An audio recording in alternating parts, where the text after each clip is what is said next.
Let's prep our bagels for bagel chips. So I have 2 whole wheat bagels right here. These are fresh from the bagel store. If you are buying store-bought bagels, the ones that come in a bag that you buy at the grocery store, the texture is going to be a little different. I find that they tend to be a little softer and squishier and much harder to cut. So I prefer getting the ones from the bagel store. And the first thing, well, make sure you're using a bread knife, which is going to look like this. It's going to be serrated along the edge, having these little tiny bumps, because what we're going to do is do a sawing motion to cut our bread.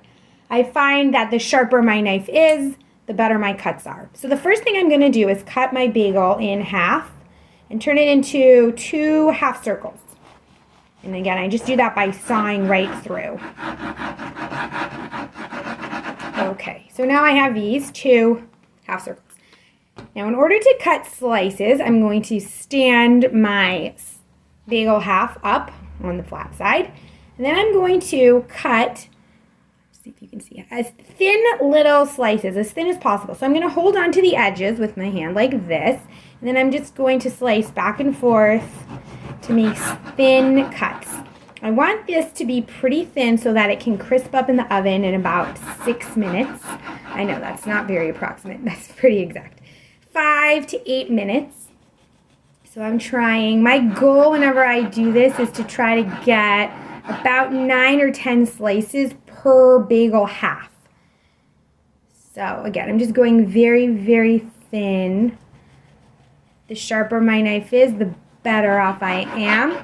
And just so you can see what this looks like, this is how thick it is, maybe about 1/8 of an inch. I want them to all be approximately the same size, again, because the thicker ones will take longer in the oven. So I always want to make sure my slices are approximately the same size so that they can bake at a pretty regular temperature.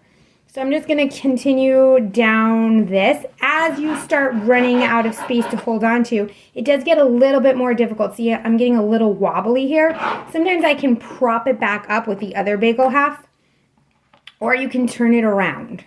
That might give you a little bit better leverage.